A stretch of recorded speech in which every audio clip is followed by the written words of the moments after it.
Great. All right. So, Oh, you can't sit there though.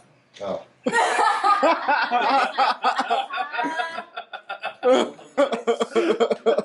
thought we were all going to be like...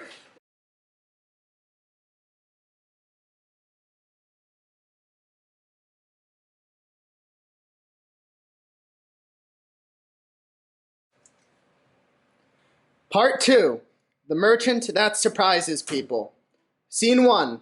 The Merchant That Surprises People. Setting. Present day.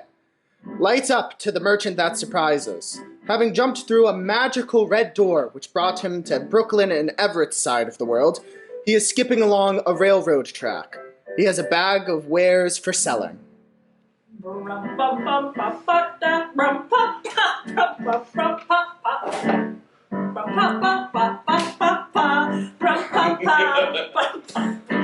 At some point, his song is interrupted when he takes notice of something intriguing up ahead on the tracks. Hello?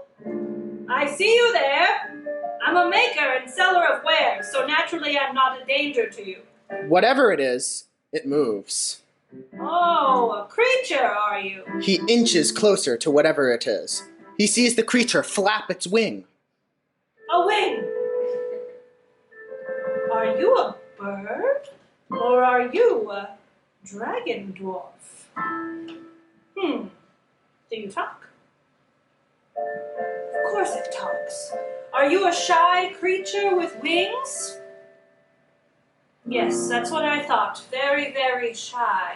He is nearly within arm's reach. If you feel an unsettling feeling as I approach nearer to you, remember this.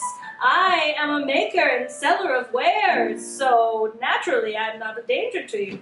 The creature lets out a distressed and weak squawk. It is an injured seagull. He presumes the seagull is a duck from his past.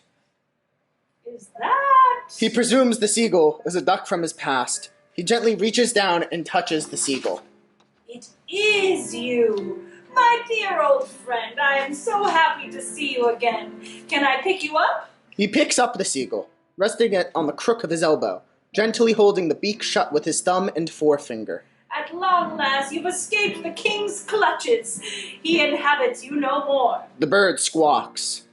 I have to tell you, though, you do not seem up to form. I think you are unwell, Mr. Duck Cloud, and I think I must for a moment.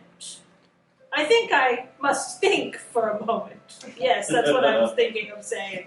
The merchant thinks for a moment. Now, I have thought of something. You will accompany me until you are well enough to fly again. He proceeds to follow the tracks. The bird is comfortable there in the crook of his arm. Moreover, I am relatively new to this land, and I've seen very few people and haven't spoken to any. Needless to say, but I will say it, your company is much appreciated.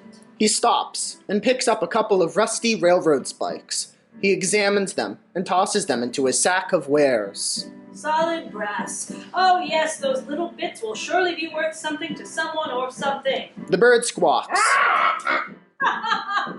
Yes!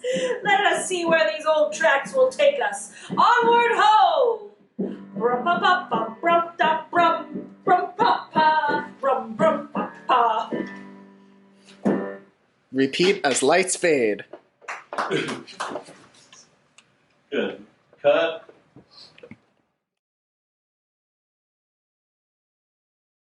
Scene 2. The merchant and the seagull continue down the tracks. My, what a nice day for a walk on the railroad tracks. You think so? What am I thinking? You can't talk. Yes, I can. You can talk. Well, my fine fellow, now we can chat all day. Nope. Okay, then. Good. It is getting late. There's a cabin right ahead. We should stay there for the night. They walk along to the cabin and settle down that night. Later that night... Squawk, squawk! Oh, Seagull, we all know you can talk. Toot, toot, toot.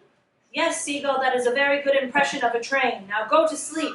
We have a very long journey in the Holy beach rats! A train is outside, rushing towards a clueless pigeon on the tracks. The pigeon is pecking at something.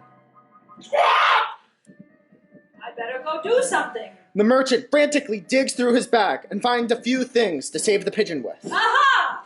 He pulls a rope which he ties into a lasso and some sort of metal contraption out of his bag. Now all I have to do is... The train swiftly approaches. throw! The bird is successfully lassoed, and the merchant pulls him off the tracks. You know, I don't understand much about this world, but pigeons who think it is a good idea to sit right in front of a train confuse me the most. Yes, you do, little fella. Aw, so cute! Squawk, squawk.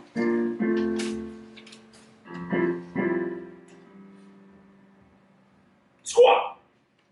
I'm very lost. Here I am. Okay, great. Oh, come on, Seagull. He is just an innocent little pigeon that we saved. Now let's sleep until morning so we are rested for our journey. Little pigeon can stay too. Um-de-dum-de-dum. Merchant heads to his bed, and the pigeon sits right next to him. The seagull is uneasy.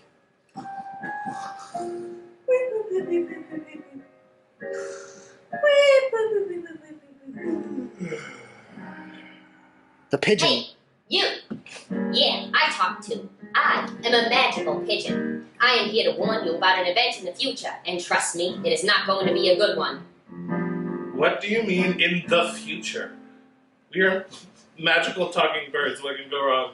The merchant is going to find our weakness, the one thing that can take our power away. What? Do you know what it is? No, but it has something to do with the word photograph. What's that?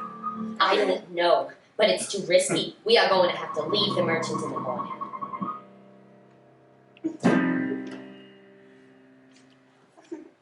Cut. Cut. Great. Scene 3. The next morning. The merchant wakes, but the birds are still sleeping.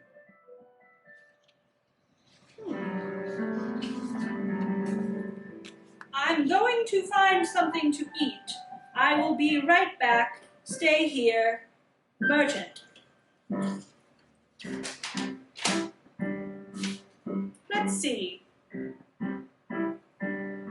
Where can I find some food around here? A little flash of light catches the eye from a small little bush. What's that? The merchant walks over and picks up the shine, which happens to be a camera from our time. What's this?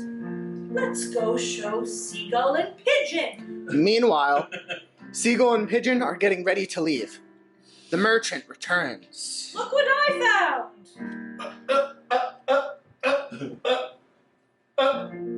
What is it? It doesn't matter. Merchant, we have to leave. What? Why? We can't stay. What? Why? We can't stay. But wait! He presses button on camera. It makes a sound. The birds are frightened and fly away, leaving the merchant who surprises people all alone with only a camera and a bag of wares. Please come back! Friends! I'm sorry for surprising you. I cannot help it. Lights fade.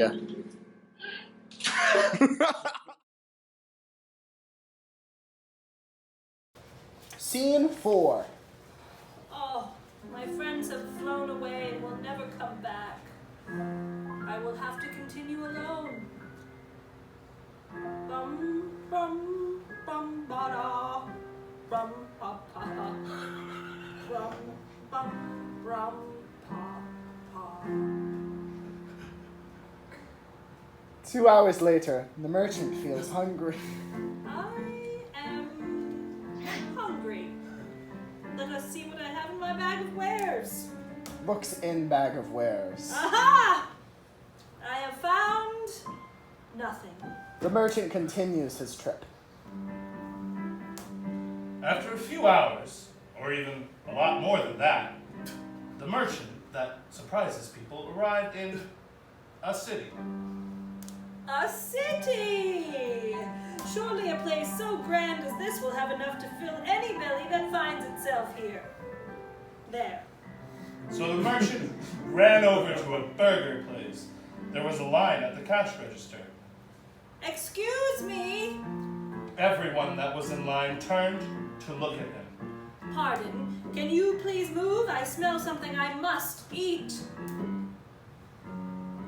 No way. Wait in line. The man arrived and stood behind the merchant.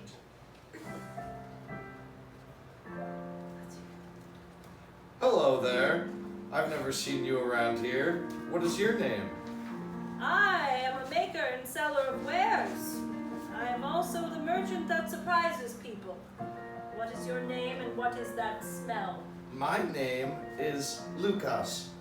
And the smell you are smelling, well, those are hamburgers. Hamburgers. Can I take a look in your bag? Of course, Lucas. Lucas takes a look in the bag. My, oh my, so many useful things you have. These rusty railroad spikes are made of solid copper. I could melt these. Yes. Yes? Can I buy them? I will give you enough money to buy a burger. Of course. I am new to these lands. You are my first customer.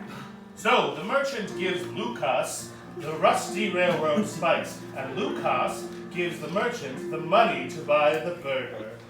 And a little extra as well.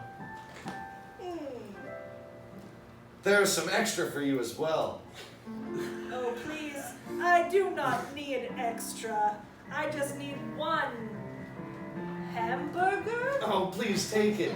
You can save it for when you need more than one hamburger. All right, Lucas. I cannot argue with you. Next in line, please. The merchant steps up. What can I get for you today? One hamburger, please. Here is your payment. Your order number is 457. When they call that number, your burger will be ready. Oh, very good. I will wait. You can wait over there. The merchant waits, observing the other people in the restaurant. 457, order up! The merchant is mystified by everything. He doesn't hear his number called. That's you, right? 457? Oh, yes. I believe it is. He gets his order and leaves the restaurant. When he gets outside, he opens up the bag, takes out the burger, which is wrapped in paper. He unwraps the burger and he takes a bite.